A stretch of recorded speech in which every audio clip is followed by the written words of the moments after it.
Mentos emailed me asking how the art is going. Super great, really fast. Hey Best Pally, I'm Allie, and this is 10,000 Mentos. Let's make some fine art.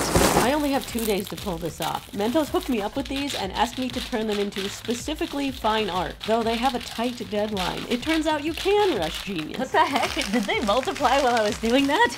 That was 48 boxes, this is 720 rolls. I'm thinking I want to make some 2D pop art. I've got a set number of colors to work with, and they don't want me squishing, cutting, or melting them, so whole Mentos on a canvas is the move. And of course I'll use this space to make a statement. Now I should keep all these separate so it's easier to grab the individual colors as I'm creating. But that is significantly less fun than seeing one huge pile of 10,000 Mentos, so let's get stupid. The first two were tough, but I quickly developed a system where I snap them in half and shove my finger through to eject them. Though it is still not easy, and each roll is hit or miss how long I'll have to struggle. Weirdly, the rainbow ones seem to come out easier than all the others. Even with my system, this is taking me a full 3 hours, and right in the middle, Mentos emailed me asking how the art is going. Super great, really fast. I'm just ripping right through it. Wow. It smells awesome in here. This is gorgeous. I should just tell Mentos I'm doing a Felix Gonzalez Torres. I'm done. Wait, quick pivot to an ASMR channel.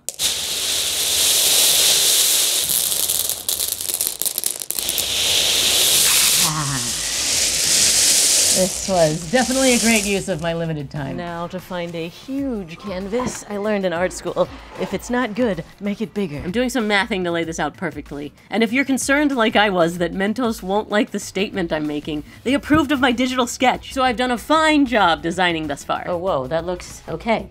Great. I wasn't sure because I actually filmed that sketching part at 3:30 a.m. last night.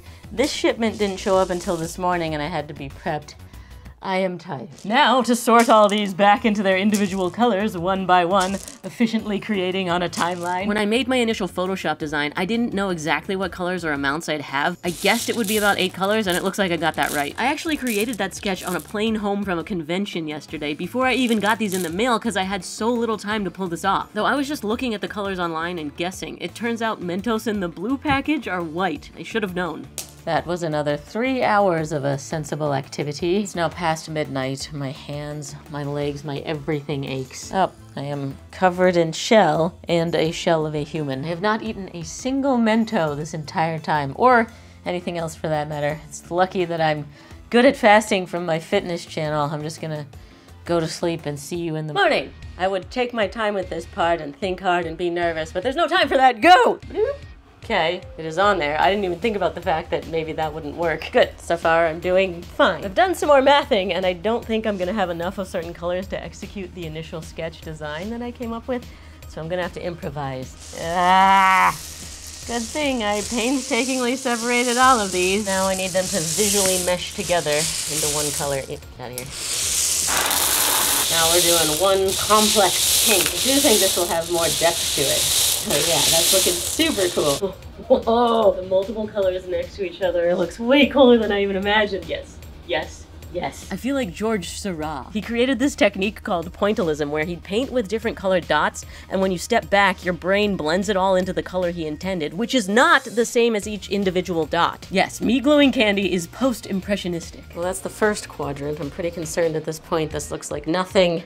Oh, okay. It's almost something. We're getting there. And the pixels on the screen you're watching are doing the same thing to your brain. You're not seeing me hot gluing candy to a canvas. You're seeing a bunch of little colored dots that convinces your mind that's what you're seeing. Yes, this YouTube video is post-impressionistic. You gotta mix some more pixels. I definitely do not regret separating these before. So satisfying. This is reminding me of my pop socket artworks because I am again precisely placing circles. I discovered that the densest way I can do this is not having them all stacked on top of each other like a grid. If I shift each row by half a Mento, I can fit more on the canvas. And after my discovery, I found out there is a whole field of geometry about this called circle packing, and it wasn't a discovery at all. And so much for measuring out such a precise sketch. With circle packing, the Mentos don't make perfect vertical lines, so all the color changes are approximately where they belong precisely. Boom, and we are at the deadline and not a second earlier. There are still a ton of Mentos left. Oh, I would think about how this looks cool, but there's no time for appreciation. Okay, I sent the commissioned video of this to Mentos. Yes, Mentos approved. My contractual obligation is completed. This artwork is done. A smart person would take this huge win and move on, but we always want the highest execution of outrageous, and I still have Mentos left. I started this project saying I was making 2D pop art, but now I'm aiming for something like 2.5D.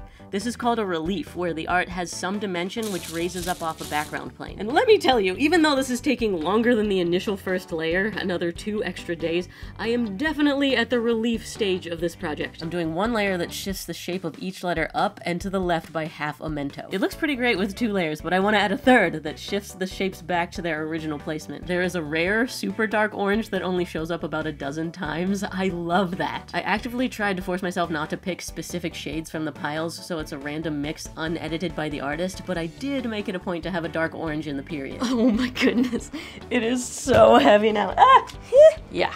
I'm really glad I did the edges. That looks so cool, but we still have Mentos left. And now fine art deserves a frame, of course. No, not when we're so close. In my attempts to make a frame that is also a dimensional vignette and use every single white, it ended on this, which is not what I meant.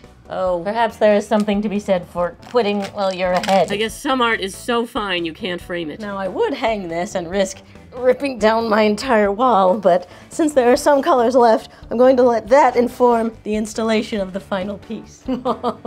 79 glue sticks, 100,000 calories, 35 hours of work. This looks fine.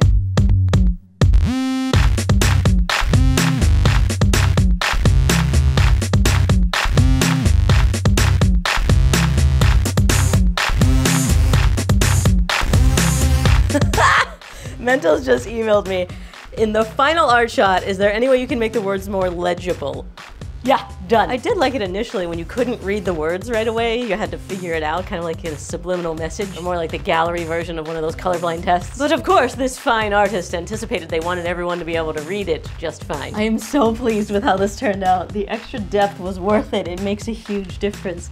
It's not 2D, it's not 3D, it's candy. If you liked this, you'll like seeing when I used 50,000 conversation hearts to make a giant sand painting. I'll put that down there for you. Oh, we've reached the point on the video where I question my existence. Just kidding, that happened like 10 times earlier. Hey Best Pally, I'm Allie, and I stupidly ordered 50,000 conversation hearts. So let's go make some art. I want to create with these because I'm socially awkward.